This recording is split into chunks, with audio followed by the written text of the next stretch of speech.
중동의 분쟁이 지금 많잖아요. 걸프 국가들이 가장 지금 관심을 돌리는 것들이 지금 미사일 체계라든지 아니면 장갑차라든지 이런 전쟁 상황, 불안이 가중화되면 방위 산업에 눈을 돌릴 수밖에 없는 것이고, 한국은 그 어느 나라와도 중동에 있는 국가와 지금 정적인 국가가 없어요. 정치적 리스크가 거의 없다고 봐야 되죠. 그런 상황이기 때문에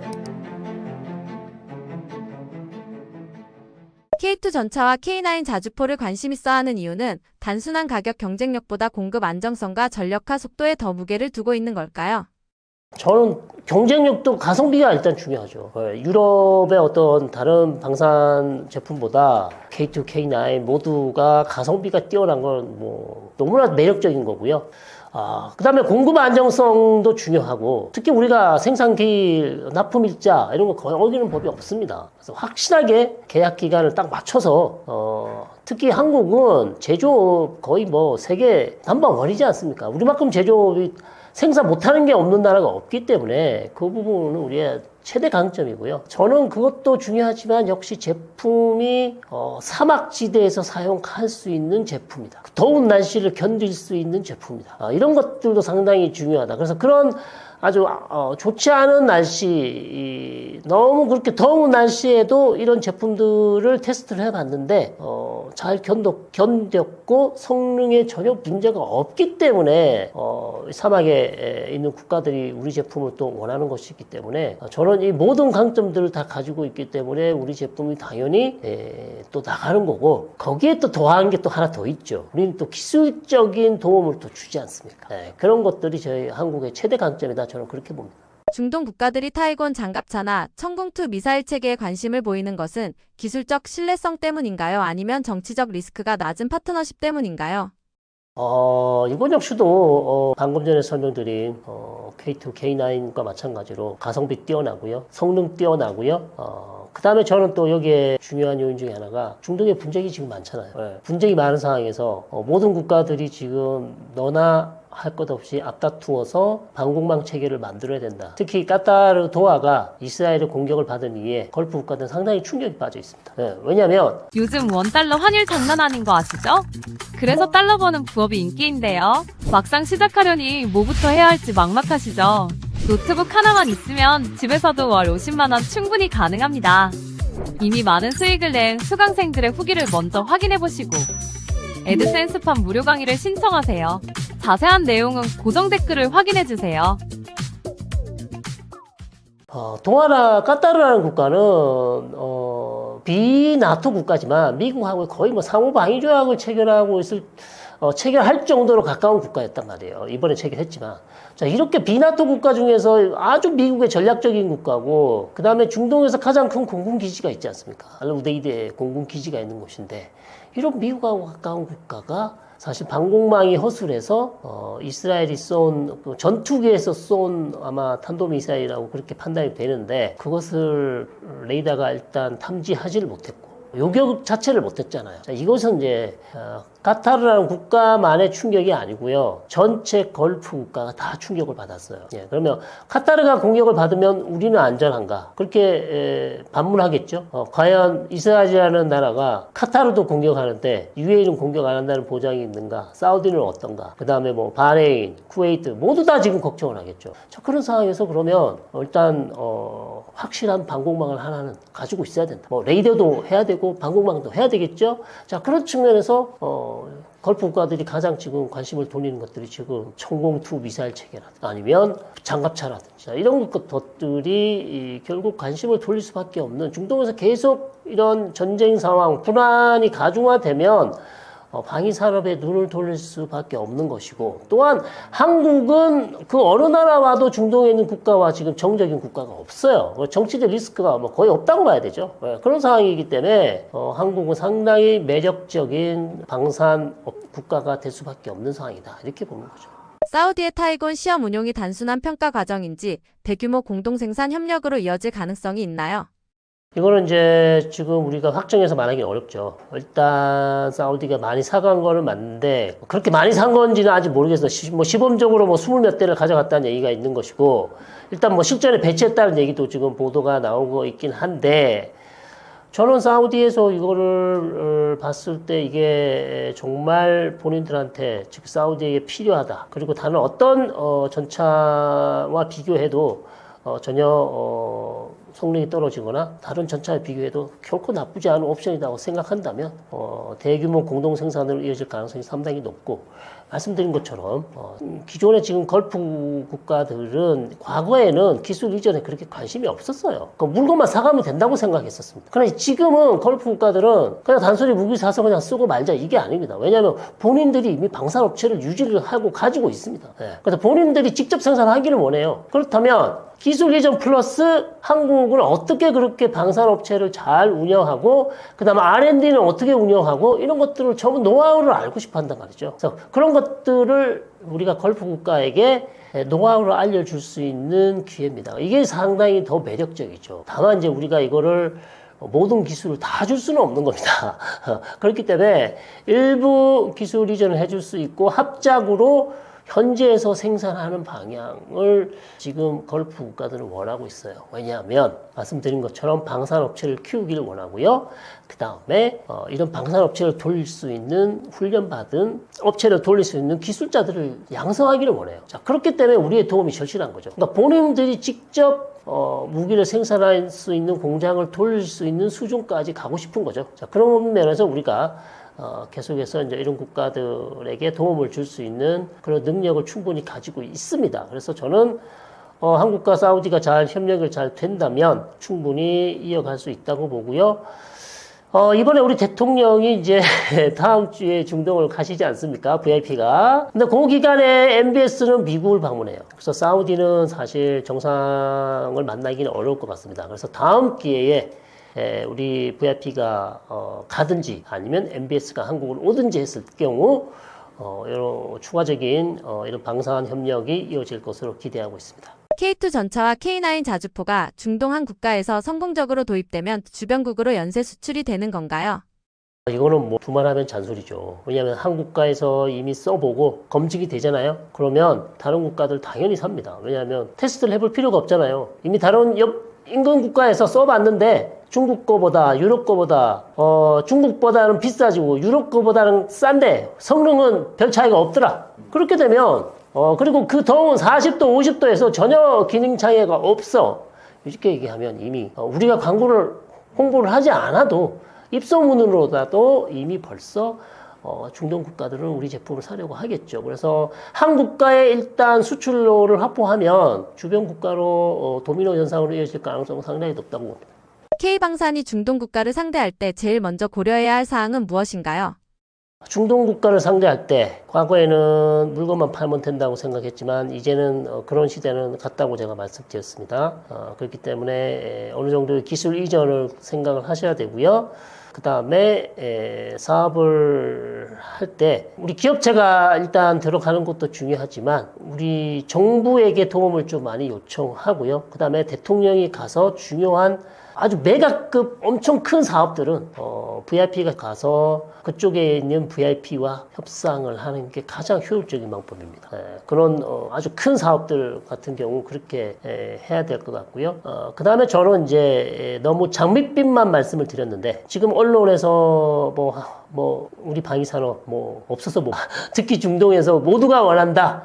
계속 이제 좋은 보도만 나오고 있어요. 냉정하게 말씀드리면 좋은 것은 맞으나 지금 보도되고 있는 그 뉴스들이 100% 다 맞다고는 우리가 할 수는 없습니다. 좀 뻥튀기 된 것도 좀 있고요. 좀 과장된 것도 있어요. 그래서 마치 지금 몇백 대 지금 못 사가지고 선주문했다라든지 숫자가 구체적으로 막 나오고 있는데 그거는 조금 과장됐다는 전문가들의 얘기들이 있어요. 그래서 관심은 많이 가지고 있는 것은 맞으나 마치 중동에 있는 방위산업 전부를 우리 한국이 다 이끌어간다고 그 정도까지는 아니라는 거죠. 그래서 저는 우리가 잘하고 있지만 좀 더 잘하려면 좀 더 노력을 해야 되고 유럽과 그 다음에 중국이 치고 오는 거 그 다음에 유럽이나 미국이 기존에 가지고 있던 어떤 걸프국가의 방산 관계에 있어서 우리가 어떻게 치고 들어갈 수 있지 어떻게 틈새 전략을 만들 수 있을지 그런 부분들도 조금 더 세밀하게 생각을 해야 될 필요가 있을 것 같아요. 지금 장점을 다 말씀드렸습니다. 우리가 할 수 있는 장점을 다 말씀드렸지만 추가적으로 또 우리가 중동 국가들, 걸프 국가들에게 더 매력적으로 다가갈 수 있는 우리의 또 필살기, 무기, 우리가만 가지고 있는 어떤 뭐 그런 것들을 좀 더 개발을 해야 되지 않을까. 우리가 사실 방산업을 잘한다고 하지만 전체 방산 시장을 놓고 보면 우리가 차지하는 비중이 얼마 안 됩니다. 좀 죄송한 말씀이지만 우리가 뭐 폴란드도 잘하고요, 다 잘하는데 이미 이 유럽과 미국과 뭐 이런 국가들이 차지하고 있는 방산 시장이 워낙 크잖아요. 그것을 우리가 조금씩 이제 확장해 가는 과정이기 때문에 아직 우리는 헝그리하다. 좀 더 확장해서 더 나가야 된다고 그렇게 봅니다. 폴란드를 시작으로 동유럽과 주변 국가 및 중동에서도 K2 전차를 유심히 보고 있습니다. 현재 상황은 어떤가요? 제가 사실 어제 세미나에 참석을 해가지고 우리 방위사업청장님이 세미나 축사를 해야 되는데 차장님이 이제 대독을 해주셨어요. 왜 그래 된지 이렇게 좀 물어보니까 그 석종건 방위사업청장님이 급히 9월 21일부터 25일까지 사우디와 이라크, 중동을 현재 방문 중이셔서 이 석종건 방위사업청장님의 SNS에 근황이 올라왔더라고요. 그래서 사우디 군인들과 이제 협상을 하고 회담을 하는 사진도 올리시고 그랬는데 제 생각에는 지금 현재 녹화 시점 기준에서는 사실 예측이지만 그 K2 전차의 중동 수출에 대한 논의 그게 굉장히 현실화돼 가는 것이 보입니다. 무슨 말이냐고 하면 원래 이라크, 사우디 중에서 특히 이라크 같은 경우에는 전차 전력 확보를 위해서 여러 가지 모색을 하다가 원래는 M1A1 에이브람스 전차를 미국으로부터 공짜로 받은 것들이 대량으로 있는데 이 에이브람스 전차 같은 경우에는 K2 전차보다 크기가 클 뿐만 아니라 비용이 많이 들어요. 기름값이 엄청나게 많이 듭니다. 이 무기의 기름값이 뭐가 중요하나 이렇게 생각할 수도 있겠지만 K2 전차 비교되는 에이브람스 전차는 연비가 나쁘기 때문에 항속거리가 짧고 유지보수 비용이 어렵다 이런 게 있습니다. 왜 그렇게 되냐면 이게 엔진 차이 때문인데 K2 전차는 우리 SUV나 자동차에 쓰이는 디젤 엔진 요거를 사용하신다 생각하시면 되고 미국의 에이브람스 전차는 가스터빈입니다. 가스터빈은 쉽게 말해서 제트 엔진이에요. 제트 엔진이라 보니까 크기는 작은데 연비가 굉장히 나쁜 이런 문제점이 있어서 이게 한국의 K2 전차 구매에 대해서 이라크가 굉장히 생각을 많이 하고 있다. 좀 고려 중인 거나 이런 소식들이 좀 간접적으로 들려오고 있습니다. 특히 전차 같은 경우에 이라크는 전차가 굉장히 중요한데 이란 이라크 전쟁 잘 기억하시는 분들이 사실 잘 없겠지만 1980년대 이런 전쟁이 있었어요. 7년 넘게 전쟁을 했는데 이란군 같은 경우에는 그때 당시 영국에서 넘어온 치프틴 전차 이거는 좀 중형 전차라 해서 성능이 좀 우수했는데 이라크 같은 경우에는 또 구소련제 전차를 사용해서 전차전을 했을 때 좀 이게 밀렸어요. 그런데 지금 현재 상황이 어떻습니까? 이란이 이제 이스라엘과 전투를 하는 동안에 또 다시 주변국한테 그 전쟁을 일으킬 가능성이 크고 이라크와 이란이 국경을 맞대고 있는 데다가 여기 종교 문제도 좀 복잡하게 얹어 있고 이라크와 이란의 교전을 생각하지 않을 수밖에 없거든요. 이라크 정부 입장에서는. 그래서 전차전을 준비해야 된다. 그럴 때 최선의 솔루션은 한국이다. 왜? 지금 중동 국제정서가 복잡한 상황에서 빠르게 납기를 할 수 있는 데다가 사막 지역에서의 그 기동성이나 이런 것들은 K2 전차, 에이브람스 전차 그리고 독일은 레오파르트 2 전차까지 사실은 인증을 다 받았어요. 실전에서 투입된 것도 있고. 근데 같은 게 다 인증을 받았으면 공부에 빠르고 거기다가 가격 경쟁력과 생산이 빠른 K2 전차가 이라크가 관심을 가지는 것은 너무 당연한 일입니다. 제가 보기엔 그래서 예측이지만 이제 녹화가 끝나고 올라갈 쯤엔 또 좋은 소식이 있을 수도 있고 그리고 당장 좋은 소식이 나오지 않는다고 해도 이라크 관련해서는 굉장히 수출 전망이 밝고 그 관련된 분들도 한국에 방문하시고 이럴 계획이 있는 것으로 알고 있습니다. 독일, 프랑스가 추진하는 차세대 전차 프로젝트 MGCS와 달리 한국은 빠른 납품과 라이선스 생산으로 시장을 파고들고 있습니다. 이 방식이 유럽 방산 시장의 질서를 바꿀 수 있을까요? 솔직히 말씀드리면 아직 조금 더 지켜봐야 되는 상황은 맞습니다. 왜 그렇게 되는가? 이 MGCS의 개발이 지연되고 있는 것은 맞습니다. 독일, 프랑스는 KNDS라 해서 이제 거대 방산업체들이 이제 합병을 하면서 전차도 같이 만들자 이렇게 시작을 했다가 이 전차 개념이 굉장히 선진적이고 미래적입니다. 지금 현재 이제 전차는 세대 구분, 그러니까 2차 세계대전이 끝난 다음에 전 세계의 모든 전차는 크게 세 가지로 구분합니다. 1세대, 2세대, 3세대를 하는데 우리 K2 전차 같은 경우에는 3.5세대, 그래서 4세대는 아직 나오지 않았지만 4세대에 근접하다 이렇게 이야기를 하고 있고 이 MGCS는 진정한 4세대 전차의 목표로 굉장히 많은 개발비와 연구, 그 다음에 하이테크 기술들 많이 투입해서 만들 거예요. 그 개발의 핵심에는 약간 스타크래프트 유닛 같이 전차를 만드는 겁니다. 쉽게 말하면. 왜 그렇게 되냐면 라인 오브 사이트, 그러니까 가시권 내 장거리 공격을 하기 위한 차량, 그 다음에 그 가시권 내, 그러니까 근접 전투를 하기 위한 차량, 요것들을 시스템으로 만들어가지고 같이 팀을 짜서 다닌다, 요렇게 컨셉인데, 요게 개념도 사실 기존의 전차, 그러니까 한 대의 전차가 모든 임무를 담당하는 거랑 좀 맞지도 않고 기술적으로 어려운 목표를 많이 하고, 거기다가 독일과 프랑스가 서로 일감은 나누는데 자기가 얼마나 지분을 나누는지에 따라서 이게 완성되고 수출할 때 돈이 어떻게 되는지 결정이 돼서 싸우는 기 때문에 좀 지연이 돼요. 이 와중에도 이제 MGCS와 별개로 독일 같은 경우에는 또 별개의 그 레오파르드 개량형, 4세대 개량형 이런 것들이 여러 프로젝트를 준비하고 있기 때문에 독일은 지금 전차에 대한 미래 국방 R&D가 분산되어 있다고 생각하시면 돼요. 그래서 이런 분산되어 가지고 여러 개 만드는데 옛날에는 장점이 있을 수 있죠. 그 중에서 하나는 이 시장에서 막 먹히는 제품이 있을 수 있으니까. 그런데 이런 첨단 무기 같은 경우에는 개발비, 그 다음에 개발 인프라 역량이 많이 필요하기 때문에 독일과 프랑스 같이 공동 개발하다가 서로 싸우거나 아니면 그 와중에 다른 제3의 회사가 자기가 자체적으로 개발해서 이게 한 곳으로 집중되지 못하는 것은 제가 보기에는 조금 이 미래에는 좀 어려울 것 같아요. 거기다가 K2 전차 같은 경우에는 지금 현재 납기가 되고 있고 개량도 진행되고 있기 때문에 K2 전차 레오파드 2 추, 그러니까 3.5세대 전차 경쟁에서는 한국이 앞으로도 미국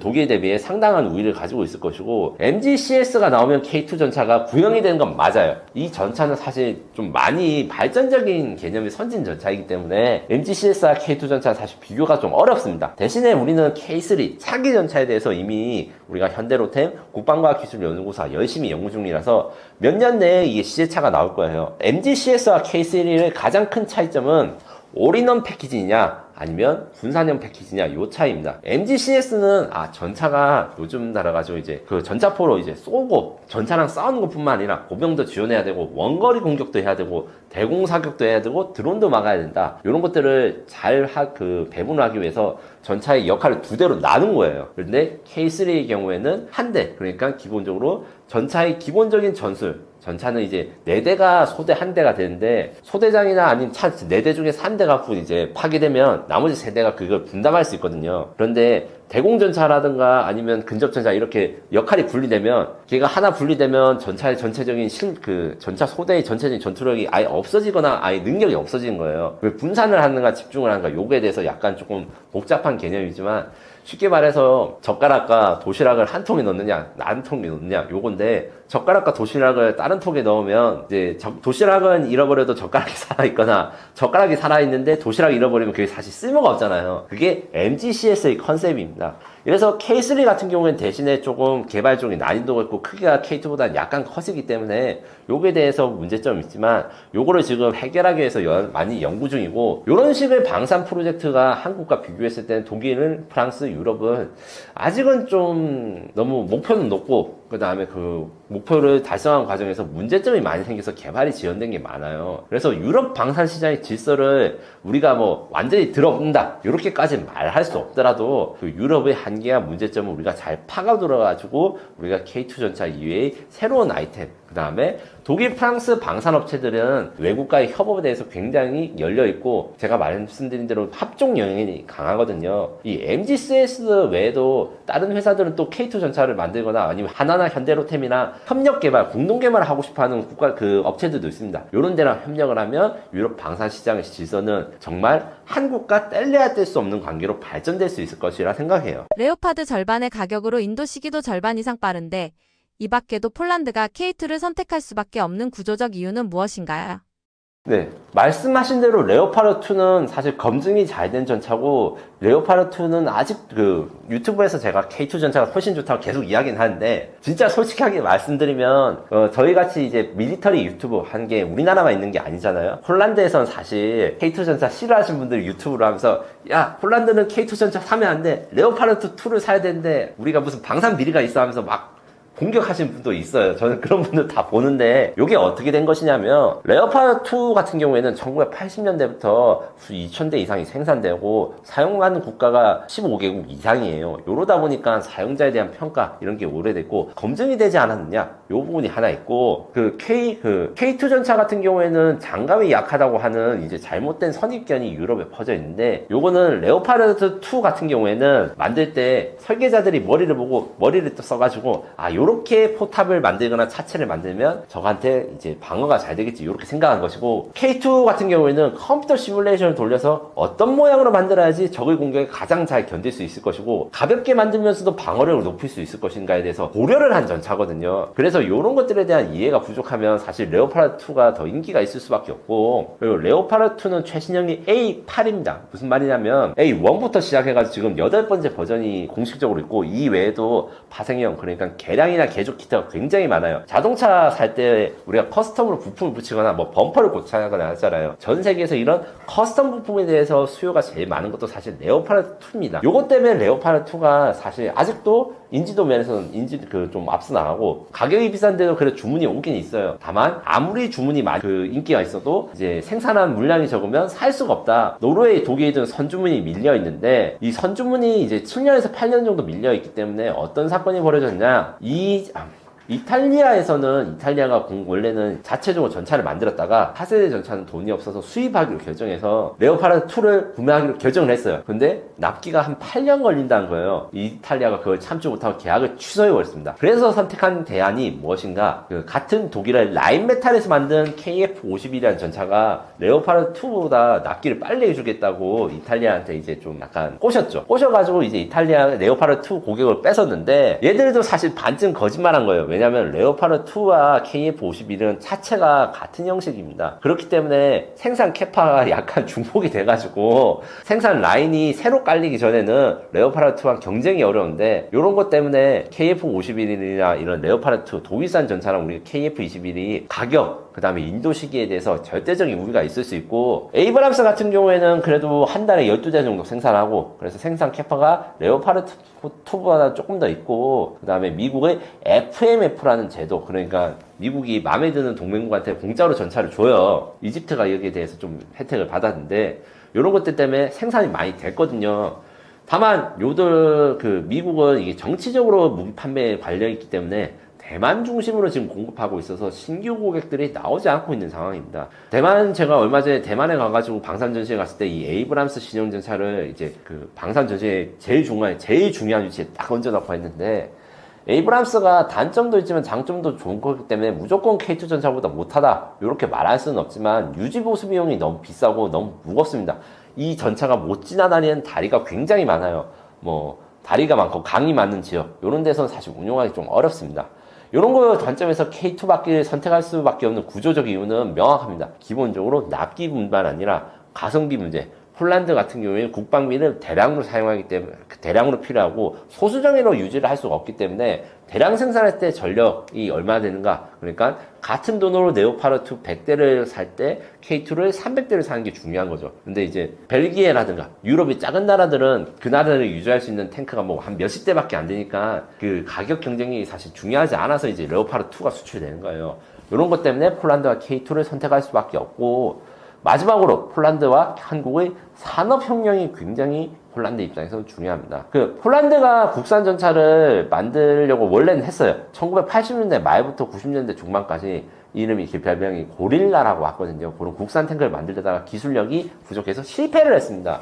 폴란드는 그래서 나름 옛날, 그러니까 냉전 시대에는 바르샤바 조약기구라고 하는 소련의 동맹국에서 무기고라는 자부심이 있었어요.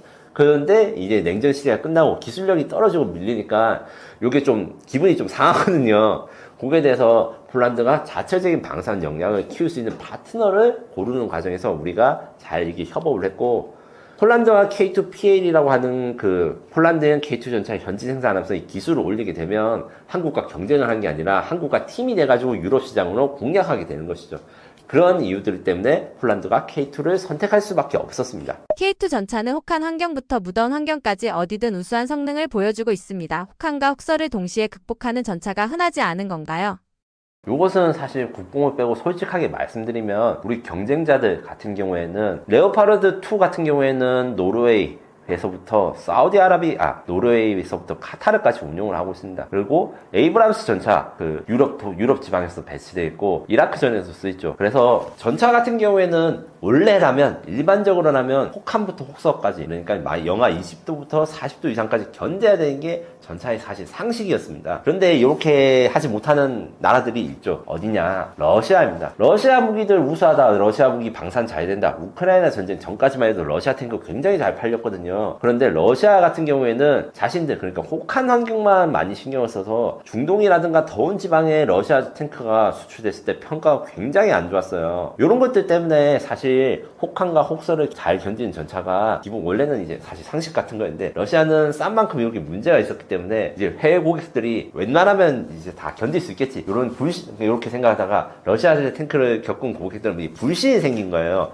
요것 때문에 혹한과 혹서를 극복한 게 굉장히 중요해졌고 서방 측에서 K2 전차보다 혹한과 혹서기를 잘 견딜 수 있는 전차가 있는가? 없습니다. 그러면 K2 전차의 혹한과 혹서기 능력은 어느 정도 수준인가? 서방 측 전차 표준입니다. 그럼 무슨 말이냐? 나토 규격이라는 게 있어요. 항상 나토 규격 뭐시기 이렇게 하고 적방 전문가분들이 이렇게 이야기할 때 무기를 만들 때 서방 국가, 유럽 국가 및 미국의 동맹 국가들은 일종의 기준이 다 있는 거예요. 자동차의 경우에는 몇 도부터 몇 도까지 운영할 수 있고 이런 것들에서 K2 전차와 K2 전차의 경쟁자라 할 수 있는 미국, 유럽은 같은 기준을 쓰기 때문에 다 혹한과 혹서기를 잘 견딜 수 있습니다. 다만 K2 전차 같은 경우에는 이게 왜 중요했냐면 K2 전차 이제 K1 전차 이게 운전해보신 분 K1 전차 운전병이나 아니면 승무원으로 군생활 해보신 분들 알 거예요. 그게 약간 더워요. 우리가 이제 그때 추위는 좀 잘 견뎠는데 이제 K1 전차 때까지만 해도 이제 냉방 그다음 사막 지역 운용까지는 잘 생각을 못했다가 K2 전차에서 우리가 최초로 환경 시험에 대해서 전면적으로 실시했다. 이 환경 시험은 무엇이냐면 혹한부터 혹서기까지 테스트하는 시설을 거쳐서 이게 잘 작동되는지 검증을 하는 최초의 한국산 전차가 K2이기 때문에 이게 중요하다라고 생각하시면 됩니다. 그래서 K2 전차만이 더운 여름이나 추운 겨울을 다 견딜 수 있는 것은 아니나 그러지 못한 전차들이 약간 하자가 있어서 문제가 있었던 경우가 있었다라고 생각하시면 그게 맞는 것 같습니다. K2 전차가 폴란드 전장 규칙까지 바꿨다고 하는데요. K2의 핵심 기술 중 해외 전장에서 특히 주목받는 기능은 무엇인가요?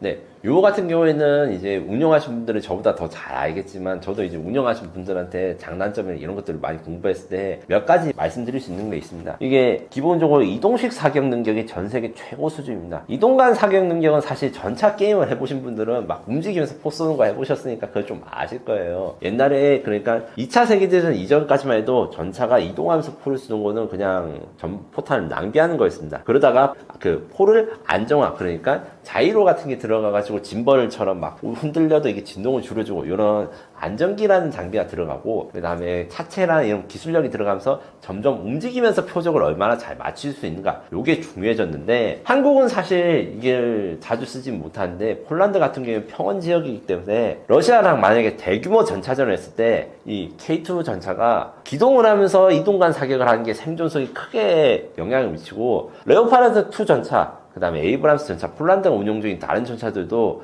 이 이동식 사격은 됩니다. 되는데 뭐가 차이가 있냐? 서스펜션의 차이가 있습니다. 쉽게 말해가지고 현가장치라고 부르는데 이제 자동차의 서스펜션을 에이브람스 전차나 아니면 레오파르트 2 전차는 토션발하고 금속을 강성을 이용해서 충격을 흡수하는데 우리는 유기압식, 유압을 사용해가지고 이 충격을 흡수해서 훨씬 더 충격이 잘 전달되지 않습니다. 충격 흡수능력이 매우 뛰어납니다. 그래서 이동식 사격을 할 때 명중률도 더 좋게 되는 것이죠. 그리고 사람들이 잘 이야기하지 않는 기능 중에서 저는 괜찮다고 이게 좀 중요하다고 생각하는 게 피아 식별 장비 IFF라는 장비가 생각보다 중요하다고 생각합니다. 무슨 말이냐면 이거는 전차의 그 K2 전차 포 위에다가 피아 식별 질문기가 있고 그 다음에 전차 포탑 주변에 답변기가 있는데 포를 조준해서 이제 공격을 하려 치면 얘가 적인지 아군 탱크인지 물어보고 대답하는 걸 자동으로 해주는 그래서 내가 공격하는 애가 혹시 우리 편은 같은 편을 공격할 수 있는 하는 것인지 요거를 사전에 막을 수 있는 장비인데 이게 왜 필요하냐 하실 수 있어요. 그런데 생각보다 굉장히 많이 중요한 기능입니다. 왜냐? 1차 이라크전 같은 경우에 사막의 폭풍 작전이라 해가지고 막 미국제 탱크들이 이라크군의 탱크를 다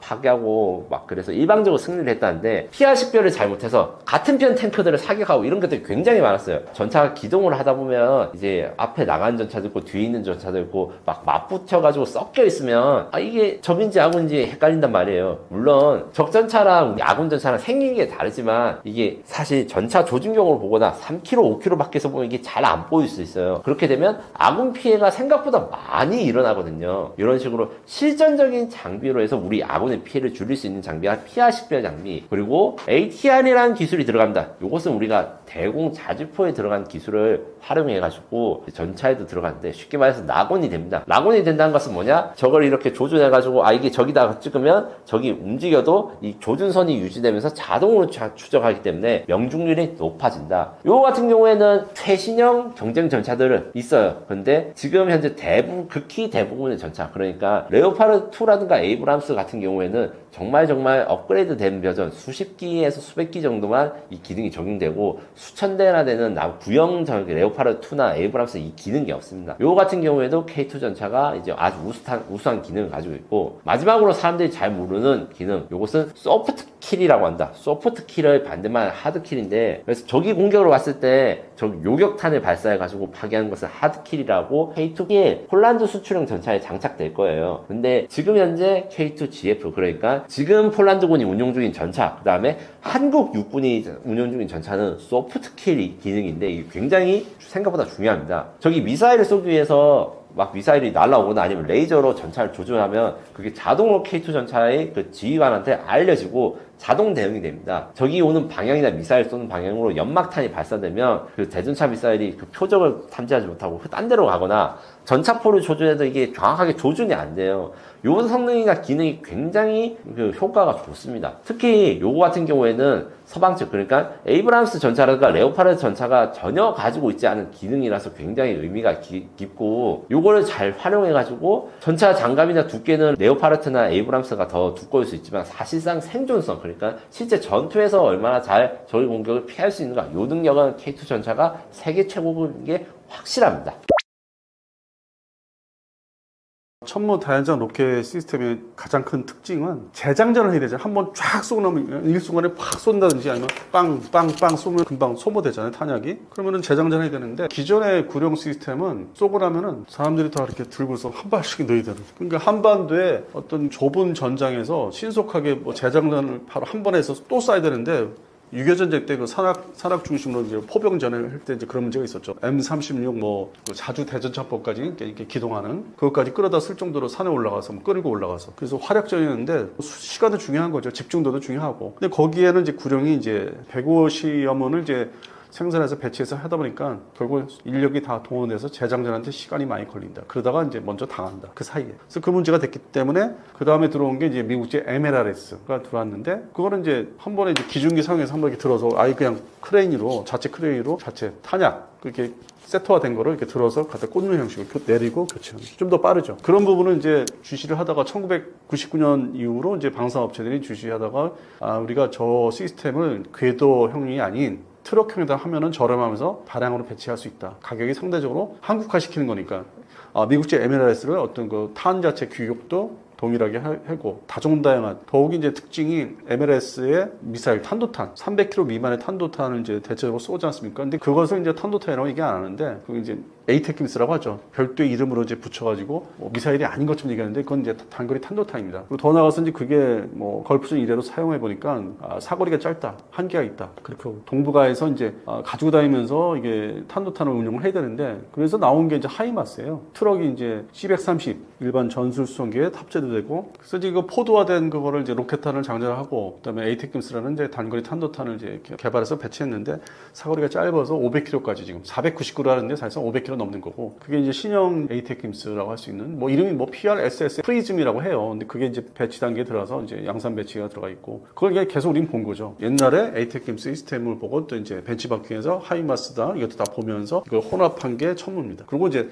탄도탄 종류가 지금 늘어나고 있어요. 이 천무에서 사용할 수 있는 게 내수보다는 수출형에 있어서 뭐 1, 2, 3, 4 뭐 버전이 1형, 2형, 3형 사양이 있는데 그런 부분들이 이제 수출을 목적으로 하고 있는데 개발도 하고 있는데 그런 부분에서는 이제 많이 그거를 벤치마킹 한 거예요. 미국의 에메라이스 그리고 이제 트럭형의 하이마스 그 수송기에도 탑재시켜서 기동성이 되게 좋고 뭐 웬만한 뭐 활주로 짧은 활주로 있으면 거기에 착륙해서 바로 트럭이 나와서 발사하고 다시 또 태워서 이동할 수 있는 아주 뭐 미국식의 어떤 그 기동성 있는 공중 기동성 견인포 슬링 해가지고 막 이동하면서 쏘듯이 그런 측면에서 미국은 좀 이렇게 다양하게 사용하고 있는데 대한민국의 천무는 그의 특징, 성능, 스펙, 성능에 대해 맞춰서 개발한 거고 이것을 가지고 뭐 수송기에 탑재를 해서 뭐 하는 그런 광범위한 운영은 아직은 좀 직전인 것 같아요. 그걸 테스트하거나 이제 시도를 해야 되는데 일단 군에서 사용자인 군에 우리 한국군에서는 이제 그걸 요구를 안 한 것 같고 한반도에서만 사용하면 된다는 종심이 짧은 이런 데서 근데 미국은 지역별로 전구에서 원시어터 이런 전구에서 사용해야 되기 때문에 좀 운영 목적이 좀 다르죠. 운영하는 방법이. 그래서 어쨌든 천무는 미국제 에메랄스를 하이마스를 뭐 상당 부분 이제 벤치마크에서 성공했다. 그리고 가격이 상대적으로 싸고 그리고 항상 그 장점으로 이제 등장하는 게 한 번 제작하는데 시간이 상당히 짧다. 상대적으로 미국제에 비해서. 그래서 공급하는 데 있어서 좀 우월하다. 그러니까 하이마스를 발주했다가 기다린 나라들이 거기에 지쳐가지고 일부 나머지 뭐 물량은 이제 대한민국 우리 하나 에어스페이스한테 이제 요청을 한다든지 알아본다든지 가격부터 이제 그런 현상이 좀 일어나고 있죠. 그래서 이게 처음에는 북한군 상대로 이제 우리가 드디어 제대로 된 대량 양산할 수 있는 다연장 로켓포가 들어오나 했는데 이게 수출 시장에서 이렇게 미국의 하이마스의 아주 대등한 품목 물건으로서 이렇게 나올 줄은 저도 뭐 사실 예상을 못했었습니다. 그래서 앞으로 이 부분은 이제 조용히 이게 탄도탄이 들어가기 때문에 나라에 따라서 승인 뭐 할 수도 있는 거 미국이 또 뭐 통제하는 게 있기 때문에 비공식적으로 그래서 이게 그냥 순수하게 그 다연장 로켓 포드로 넣고 빼는 그 부분만 수출한다면은 많이 늘어날 것 같아요 대상국이. 근데 이제 미사일이 탄도탄, 단거리 탄도탄이 들어가면 이제 시리즈가 있죠. 이 부분에서는 조금 저기할 것 같아요. 그거는 좀 가려가면서 수출할 것 같고. 장단점이 이제 이런 부분에서 수출 대상국이 따라서 탄도탄이 넣어야 되냐 아니면 순수한 로켓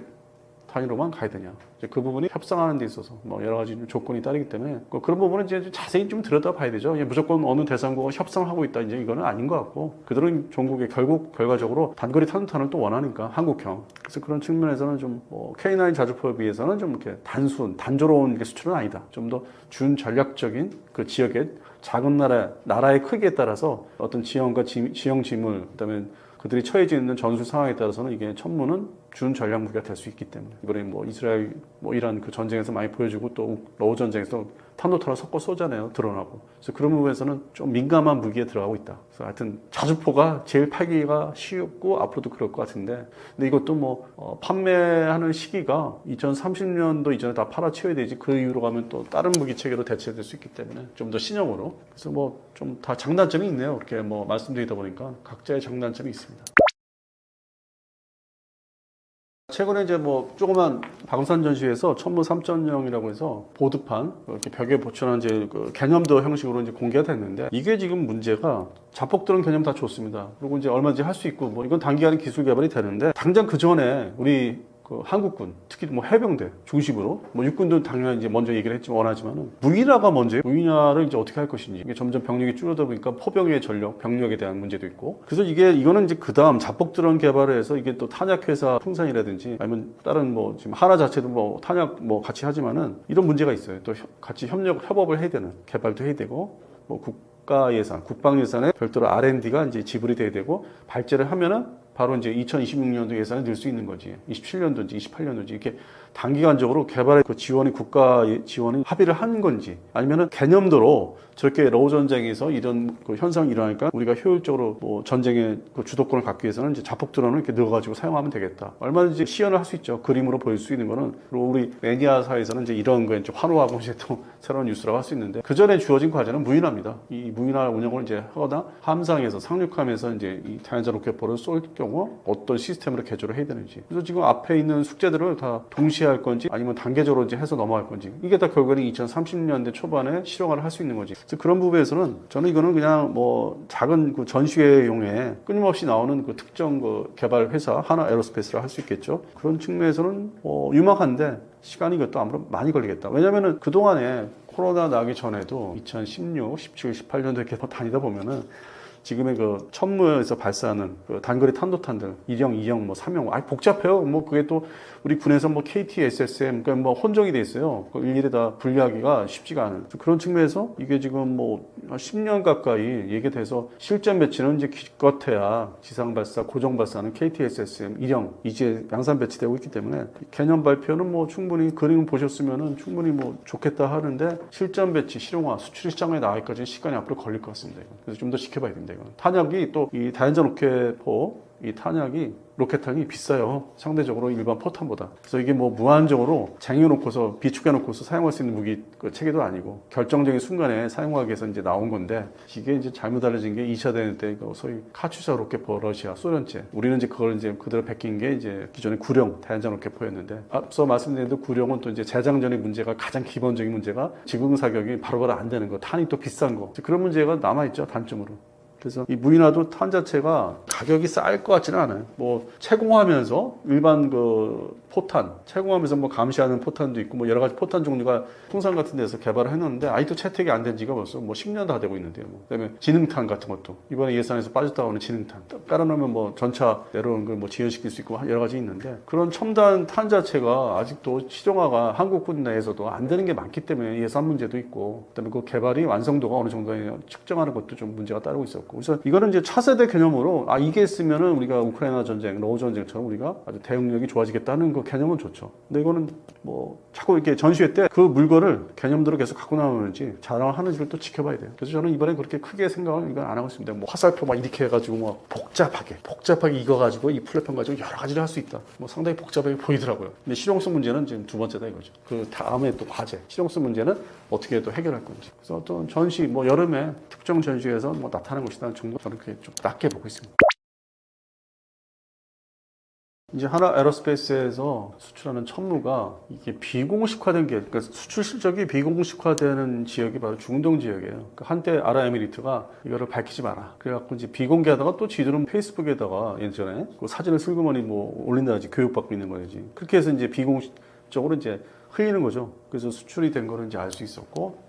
당연히 사우디군도 이제 이게 필요한 무기체계고 하이마스를 발주를 하면서 뭐 유럽도 지금 그렇게 되고 있는데 시간이 차이가 그러니까 물건을 받기까지 돈 문제는 이제 뭐 사우디는 지불을 제대로 하니까 그쪽 아랍에미리트라든지 뭐 제일 빨리 돈을 주니까 막 그 시간에 맞춰서 근데 물건 자체 도착하는 시간이 만들어와서 오는 시간이 뭐 이제 음식 일종에 다 식어서 오는 식으로 필요할 때는 없고 그리고 뭔가 휴전을 한다든지 예멘 후티 반군 상대로 전쟁이 좀 이렇게 잠잠해지거나 그들이 예멘 후티 반군이 뭐 홍해 쪽으로만 집중한다든지 거기에 이제 상선들 유조선들 지나가는 거를 이제 타격하기 위해서 그쪽에 전력을 뭐 집중한다든지 그러면은 지상 쪽에 그 사우디아라비아나 이제 아랍에미리트군 상대로 싸운 적이 있었죠 전쟁 그쪽 방면에 뭔가 집중할 수 있는 그런 면이 이렇게 나눠지기 때문에 뭐 제때 물건을 이제 받아야 되는 것도 제일 중요한 것 같아요. 이제 그거를 우리가 좀 잘하고 있는 것 같아요. 하이마스보다는 하이마스는 뭐 물건이 뭐 전혀 뭐 하자가 없는 물건인데 거기에 준하는 게 트럭형을 이제 비교를 하다 보니까 천무가 거기에 준하는 물건이고 미군의 어떤 연합작전에 맞춰서 개발을 했고 작전 그 소요 요구 조건이 그래서 이거만한 물건이 없고 기존에 냉전이 이제 끝나면서 대테러 전쟁을 넘어갔고 그러다 보니까 유럽이나 서유럽이나 동유럽이나 남아공이나 여러 나라들이 이스라엘 포함해서 다연장 로켓포 개발해 놓은 게 있었거든요. 냉전 막바지에. 근데 그것들이 뭐 구경이 좀 작아요. 뭐 122mm부터 시작해서 뭐 160mm. 구형이 좀 작고 그리고 너무 옛날에 개발한 거기 때문에 지금 시점으로는 이거를 재생산해도 그렇게 화력이 뭐 이렇게 대단한 게 아니고 지금의 하이마스나 천무에 비교하면은 어떤 유연성, 전쟁의 유연성에 대응할 수 있는 무기 체계들이 아니기 때문에 그게 지금 숫자 종류를 이제 어떤 무기가 이 다연장 로켓포가 있었나 살펴보면은 뭐 그렇게 뭐 종류만 많았지 쓸만한 거는 결국에는 하이마스하고 천무로 이제 모아지고 있고 이제 와서 이 시장을 또 먹기 위해서 이스라엘 쪽에서 또 개발한 게 내놓은 게 있고 유럽, 독일하고 뭐 공동 개발한다든지 또 프랑스도 나선다든지 근데 이제 이제서야 나오는 거기 때문에 이게 과연 시장에서 살아남을 수 있을지 계속 지속적으로 한순간에 내놔도 시기 안 맞으면 또 이렇게 도태되거든요. 이 무기시장은 수출하는 무기시장은 그런 측면에서는 지속적인 수출에 힘입어서 개량 제품을 내놔야 되는 거. 그런 면에서는 하이마스하고 천무가 계속 수출시장 이런 다연장 로켓포에서는 주도권을 갈 수 있다. 근데 이제 중국제가 또 끼어들 수 있는데 뭐 중국제는 워낙 뭐 종류가 많고 규격 통일이 안 돼가지고 수출 시장에서 물건이 너무 이렇게 이것저것 뭐 산만하게 있기 때문에 그건 그렇게 뭐 크게 생각할 필요는 없다고 보고 있어요. 그래서 당분간은 뭐 천무가 발주하는 대수, 규모가 뭐 좀 작은 쪽으로 숫자가 많지 않은 쪽으로 갈 수는 있는데 계속 유지는 되지 않을까. 그래서 뭐 전망은 뭐 그럭저럭 괜찮다고 보고 있는데 탄 자체를 탄약회사를 통해서 많이 사갈지 그게 또 중요하기 때문에 가지고 가서 보관 유지를 잘 할지 그 관련된 회사들이 많고 뭐 거기에 또 플라스틱 많이 통 같은 거 담는 게 있지 않습니까? 탄약. 그런 회사들 또 별도 회사들이 있고 그래서 다 또 종합적으로 그런 회사들이 잘 이렇게 융합이 돼서 굴러가야 되는데 그런 이제 단점 부분에서 그런 부분이 있죠. 가지고 가서 잘 유지를 할 수 있는지 탄을 더 사가야 되는데 사갈지 세부적인 면이 좀 없지 않아 있습니다. 1차 계약은 이제 말 그대로 180대 그대로 주는 거고 만들어서 2차 계약은 이제 간단히 말씀드려서 기존에 이제 그 전쟁이 앞에서 계속 지속되니까 한 3분의 2 분량은 우리가 이제 기존에 하던 대로 도입을 하겠다. 자기들이 인수인계하겠다. 부대 편성과 훈련, 뭐 교육 여러 가지가 얽혀 있기 때문에 시간이 없다. 그리고 나머지 한 일부분 한 3분의 1 정도 뭐 70여 대라든지 60여 대에서 70여 대는 개량형 그동안 얘기했던 K2PL 버전, 폴란드 군에 맞는 사양이고 개량형이죠. 전에 없는. 그래서 그 부분은 시도를 하겠다. 물론 이제 기술 기반이 해당되는 폴란드 방산업체가 기존의 냉전 시절 때부터 쭉 전차를 정비하고 뭐 이렇게 하던 회사고 국제적으로 아주 뭐 대규모 회사가 아니었기 때문에 그런 부분에서는 이제 시도를 좀 해봐야 되는. 이제 오류가 발생돼요. 그 60에서 70여 대 사이가. 그래서 그 부분은 이제 우리 현대로템의 어떤 엔지니어들이 현지에 이제 가가지고 같이 만들어내야 되는. 그다음에 발주, 그 해당되는 뭐 센서들, 뭐 장비들이 있습니다. 생존 장비들, 뭐 이스라엘에서 온다든지, 그걸 다 합해서 인티그레이션을 같이 해봐야 되는 과제가 있기 때문에 한 발짝 더 나은 거죠. 기존에 단순 수출이 아니라 공동 개발 형식을 이제 취해야 되는 1단계. 그래서 그게 이제 그 소량 숫자가 완성이 잘 되고 테스트가 잘 되면은 그 다음 단계는 이제 3차, 4차 발주까지 하겠다는 거죠. 해당되는 자국에서, 폴란드 내에서, 우리 현대로템의 엔지니어들이 상주한 상태에서 일정 숫자들이. 그렇게 해서 이제 최종적으로 4차까지 가야 되겠다. 그러니까 이게 좀 상당히 쉬운 얘기가 아니죠. 또 우여곡절이 발생하고, 개발을 또 새로 이제 하다 보니까, 물론 이제 완전 뭐 맨땅에서 개발하는 게 아니라 업그레이드 개발이죠. 그리고 기술을 이제 전수를 해줘야 되고, 이게 이렇게 할 때 이렇게 하고, 이렇게 저렇게 하고, 내부 시스템이 어떻게 하고. 그걸 이제 해야 되고, 또 진행을 하다 보니까, 거기 현지에 있는 그 회사, 피모 회사죠. 그 회사의 또 엔지니어들을 국내로 이제 불러들여서 창원으로 불러들여서 이 전차 역시 용접이 상당히 중요하다고 하더라고요. 용접 부분 기술이 그렇게 단순한 게 아니라고 하더라고요. 그래서 이제 그 부분을 또 가르쳐야 된답니다. 이번에 완전 쌓이는 직전이고 이제 발표만 한 거죠. 이건 이제 하겠다, 사오겠다. 180대로 추가로. 1차에 이어서 공식 발표한 거지 이게 이제 완전히 문서화시킬 건 아니고 직전이고 여름 사이에 가을 사이에 이제 해야 되는 건 남아있는데 그걸 끝나자마자 어느 정도의 현지 그 방산업체가 몇 명의 어떤 그 기술자들을 엔지니어들을 데려와서 가르칠지는 이제 그 다음 이제 과제죠. 아무래도 2026년부터 이제 본격적으로 가르쳐야 되니까 이제 그거를 다 끝난 상태에서 이제 다시 돌아가서 그 사이에는 이제 우리가 직판하는 거는 이제 만들어서 보낼 거예요. 1차 끝내고 2차 또 진입을 해야 되니까 2차 초기 양산 그것도 보내야 되니까 그러면서 기술을 계속 가르쳐줘서 어느 정도 자리 잡게 하면은 26년 뭐 후반이나 27년도에는 이제 시도를 해봐야 되겠죠. 이걸 이제 회의들을 많이 할 거예요. 뭐 CDR, PDR 뭐 이런 게 있지 않습니까? 전문 용어가. 그것도 개발이니까 공동 개발도 업그레이드고. 그러면 이제 여러 가지 이제 모의로 만들어 볼 거예요. 모의상. 그러니까 시뮬레이션 하는 것처럼 이렇게 만들었을 때 모형들을 만들고 어떻게 부착했을 때 어떻고 그런 부분을 시도를 같이 할 거예요. 현지에서. 그러다 보면 이제 180대 중에서 이제 3분의 1은 이제 빠른 속도로 이제 배달이 되고 그러면 그 와중에 자체 PL 버전은 또 동시에 이제 개발 시도를 이제 시작을 할 거예요. 이제 어느 정도 기술을 이제 자기들이 배웠다, 공부했다 싶으면은.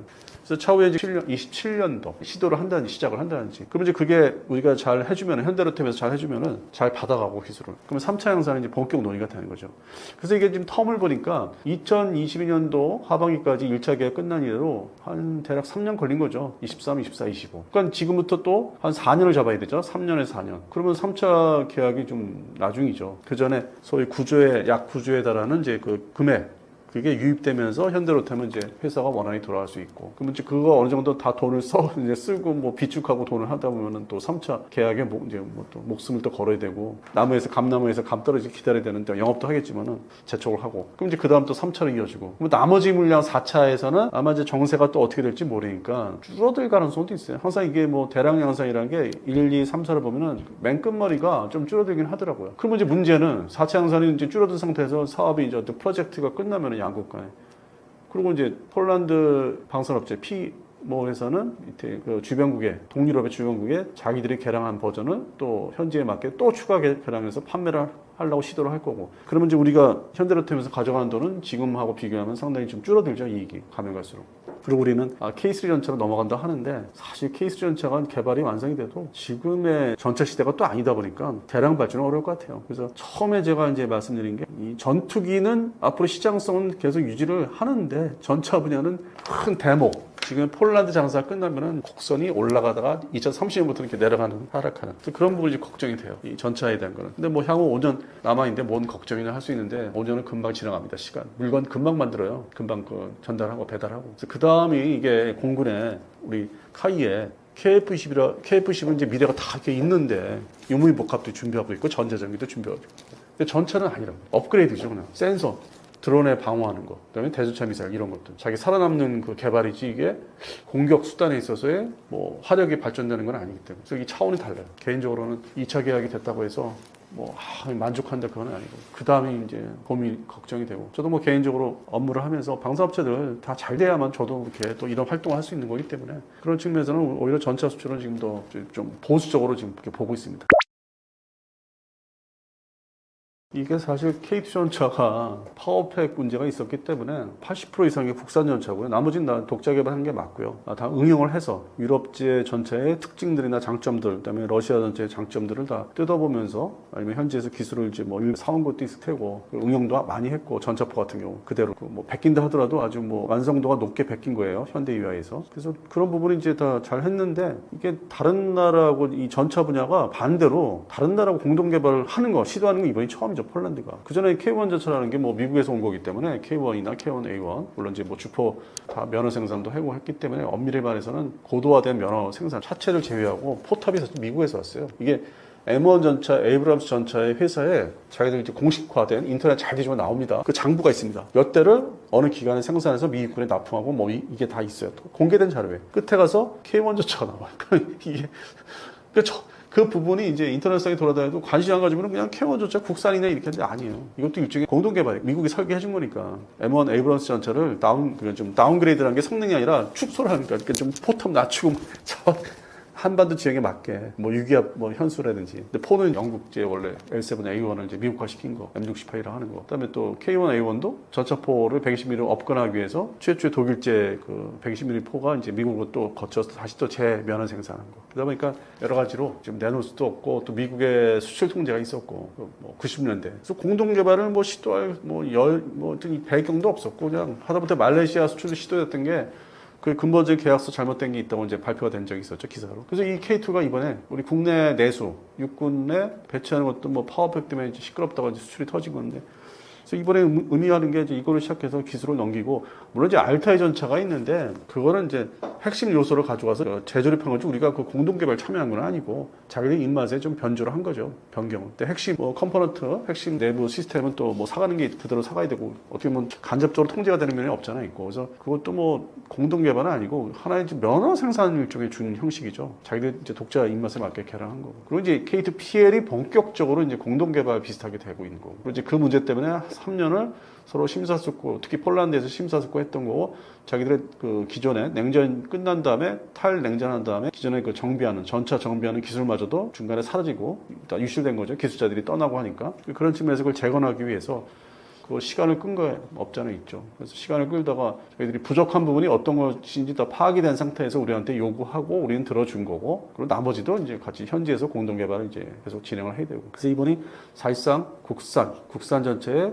해외 버전의 공동 개발은 이번이 사실 처음이다. 알타이는 아니다. 그렇게 보고 있습니다. 일반적인 뭐 칭찬을 할 때 신뢰성 얘기하는데 일단 우리가 사용할 물건을 빼줬잖아요. 이게 쉬운 게 아니거든요. 이 방산 수출에 있어서. 뭐 서유럽 국가들은 이렇게 못해요. 자기들 뭐 군의 규모가 큰 것도 아니고 물량도 많지 않기 때문에 못하는데 우리는 워낙 어떤 군의 특히 육군 중심의 화력 규모가 크기 때문에 자주포부터 시작을 했죠. 빼주기 시작하고 그리고 이제 우리는 또 천천히 보충을 하고 워낙 이제 뭐 1000여대의 자주포가 있으면은 일부 좋게 표시 안 나게 빼도 또 이제 빼주고 우리가 이제 우리 군에서 빠진 거를 다시 또 받는 데 있어서 보통 2년이면 또 채워주니까 별도로 생산을. 그러니까 이게 다 맞은 거예요. 전차도 마찬가지고. 그리고 전차가 이제 K2 전차보다는 이제 K1 전차가 주력이고 사실상 그 일선 야전 부대에서 K1, E1 그다음에 K1 지금 현재 A2인데 이게 사실상 주력이고 숫자상으로도 그리고 K2 전차는 아직은 주력이라 할 수 없죠. 숫자가 보면은 아직 모자르니까. 그래서 그런 측면에서 북한 상대의 전차 전력인 K1 계열만 있어도 일단 근접전에서는 문제가 없다. 이게 무슨 중동 지역의 광활한 아니면 러우 전쟁처럼 뭐 그냥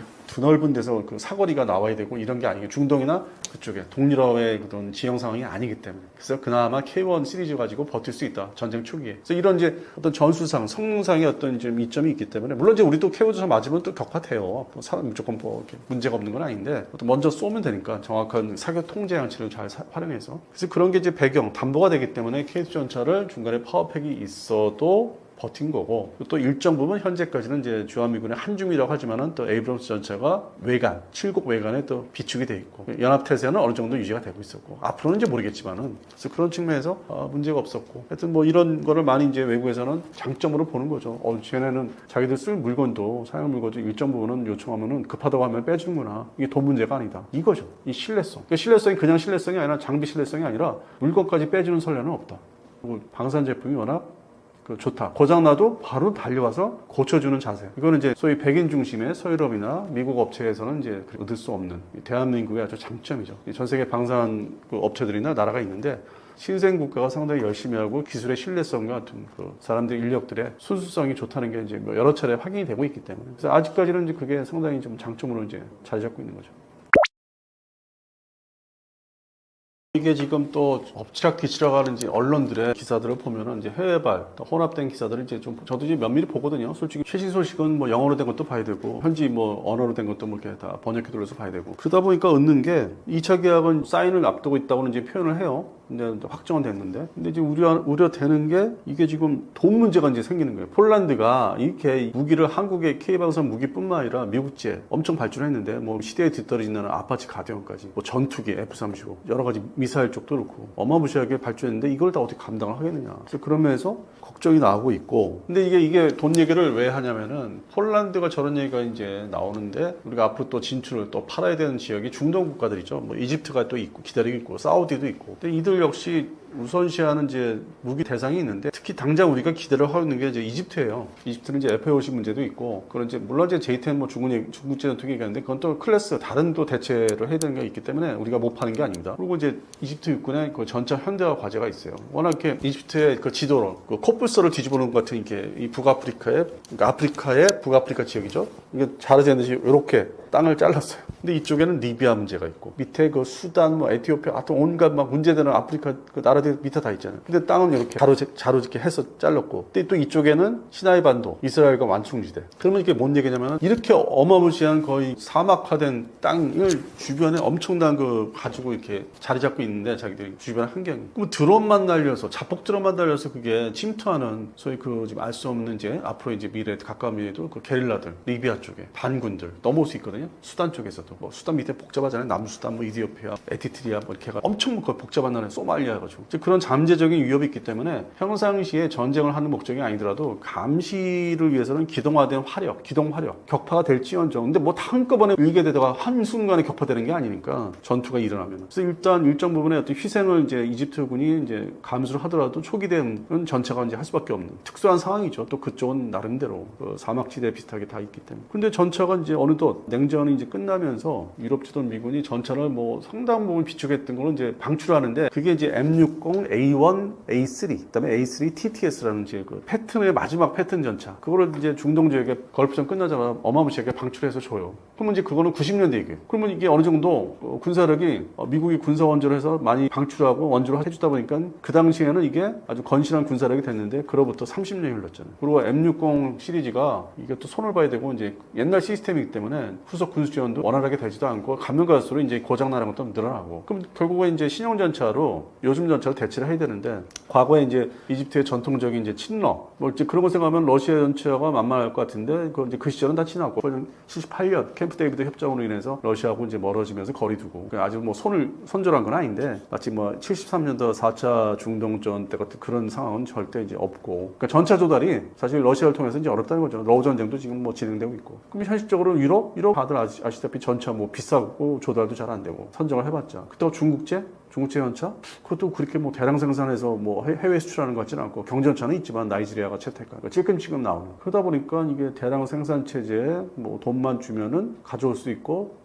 미국 전차에다가 프랑스제 전차의 어떤 특징들을 혼합해 놓은 아주 독특한 성능의 전차 서구 시스템에 맞게 근데 좋은 장점은 다 가지고 있는데 그게 바로 KT 전차 그래서 그 생각은 이제 많은데 이게 기존에 군사원조 받은 그 미국한테 군사원조 받은 그 M60 계열이 뭐 1000대 가까이 돼요 그리고 그걸 1대1 한 대당 한 대로 대체해야 되는데 그 돈으로 따져보면은 엄청난 거죠. 그래서 최근에 이제 그거를 마음대로 못하니까 현실적 문제가 있으니까 최근에 외신 보도에 사진 보도를 보시면은 그 주변 뭐 가자 거기 때문에 시나이까지 뭐 이렇게 연관이 있어서 시나이 반도 그다음에 이쪽에 리비아 여전히 시끄럽고 수단도 맨날 시끄 밑에 그 국경선 감시 이제 강화해야 되는 이제 뭐 이렇게 문제가 지금 나오는 사진을 보니까 M60 A1, A3 시리즈가 가서 경계 배치된 거 전방 전개 식으로 일종의 야 쟤를 아직 멀었구나 저걸 아직도 쓰고 있다는 게 물론 대만군도 M60 A3 이렇게 보유하고 있는데 그쪽은 또 자기들이 돈 들여서 뭐 파워팩을 교체한다든지 나름대로 요즘의 어떤 그 안에 그 장비들로 시스템으로 바꾸고 있어요 계속 더 사용하기 위해서 섬나라이면서도 운영주의에 신경을 쓰는 거죠 돈을 들여서 뭐 대수가 뭐 400대 수준이니까 300에서 400대 그래서 뭐 그거는 또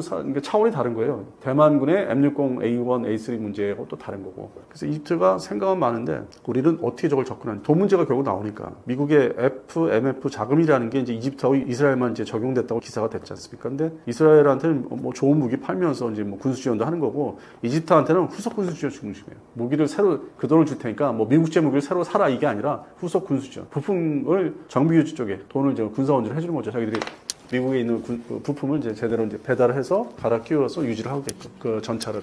그러니까 새로운 무기를 살 수 있는 게 아니고. 그다음에 이제 새로운 무기를 살려면은 이제 그 이집트 군부가 무슨 관광업이라든지 여러 가지 뭐 장사를 해가지고 돈이 좀 있대요. 별도로 국방예산과 별도로. 그래서 그 돈을 쓰려면은 뭐 사용할 수도 있는데 쓰려면 대상국이 지역이 뭐 유럽에 좀 편중돼 있는 게 좀 그런 성향을 보였어요. 그 동안에 잠수함을 독일제로 산다든지, 그다음에 뭐 호위함을 뭐 이태리제, 뭐 프랑스제 뭐 이런 식으로 뭐 혼합해서 유럽에 편중돼.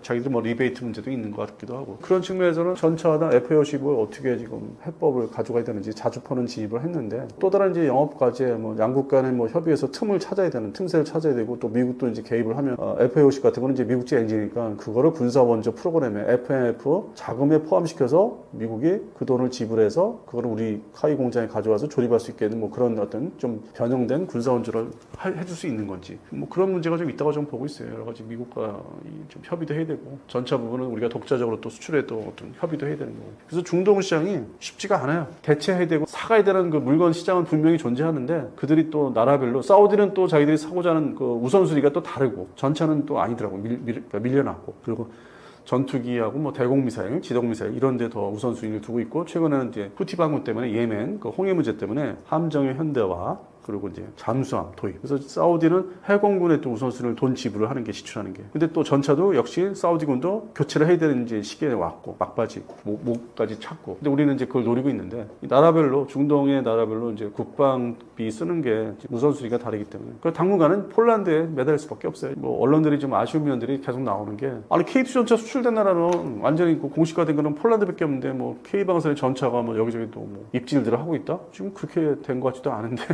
너무 앞서가는 뭐 주가에 연동된 주식과 연동된 기사를 너무나 안 바라다 보니까 신뢰성이 있고 더욱이 2025년 지금 여름이죠. 여름에 와서 이게 작년 대비 좀 식었어요. K방산에 대한 게 좀 식었어. 제가 느껴요, 요즘에. 좀 덜 관심도. KF11도 작년보다 좀 못해. 그러니까 이게 지금 트렌드가 최소한 서울 아덱스 전까지는 또 조용할 것 같아요. 한 3달 정도. 아덱스 또 끝나면 식고. 그러니까 새로운 올해는 KT 전차의 구조, 약 구조의 수주를 받았지만은, 또 다른 2026년대 KF11은 좀 이른 것 같고, 계약하는 것까지는 사인하는 거. F-50의 개량량이 좀 돌아다녀야 돼요. 그러니까 미국이 다 주도하고 통제하고 있는데 그게 아주 본격화돼. 뭐를 개량했는데 성능이 나오더라. 그리고 무슨 뭐 미국제 무장을 뭐 판매하기로 했다. 그런 게 나와야 이제 명맥을 K방선의 어떤 명맥을 관심과 이슈가 유지가 될 것 같아요. 자, 여기까지 좀 길게 말씀드렸는데 역시 K방사는 계속 이렇게 좀 조마조마한 면이 없잖아요. 중간중간에 해당되는 도입국에서 방해하는 그 언론들, 해당되는 전문 언론들이라고 하죠. 그게 이제 뭐 좀 거슬려줘도 이렇게 접했을 때 우리는 열심히 잘하고 있는데 우리 방사업체들이 그렇게 허술한 업체들이 아닙니다. 그동안에 고생해온 것도 많고 항상 뭐 접하고 만나니까 그래서 그들의 어떤 뭐 노력과 노고가 상당히 많은데 도입국에서는 어떻게든지 뭐 좀 트집을 잡아서 자기들이 좀 우세하게 앞서가는 협상력을 가지려고. 근데 그거를 그대 국내 이제 어떤 그 거르지 않고 평가하지 않고 퍼오는 자체 그거는 좀 불만이 많습니다. 그래서 좀 보수적으로 바라봐야 되지 않을까. 우리 국내 한국의 방사업체 입장에서 좀 그런 내용들을 좀 많이 이렇게 댓글로 달아주시면 좋겠어요. 뭐 비판을 좀 자제하시고 실수하는 거는 없잖아요. 있는데 내수 우리 국방부 상대로 이제 하다 보니까 뭔가 행정 절차가 뭐 늦어진다, 잘못 실수를 한다든지 그런 건 이제 중간중간에 있는데 그건 어차피 뭐 감사를 받는다든지 그래서 그런 걸 통해서 걸러지고 또 조심을 이제 앞으로도 하니까 그래서 국내 방사업체를 좀 많이 좀 격려를 해주십사 더 지금보다 더 그래야만 2030년대 K방산의 어떤 새로운 시대가 오지 않을까. 지금은 이제 사실 이제 최초 단계이기 때문에 2022년 여름 이후로 그래서 이제 방산업체들이 좀 이렇게 나름대로 10대 방산업체가 좀 안정화 단계에 올라서긴 했어요. 근데 이거를 2030년대에도 이어지기 위해서는 어떤 국민들의 어떤 이거를 이제 바라보는 국민들의 좋은 평가들을 많이 해주셔야만 그래서 발전이 되지 않을까 싶습니다.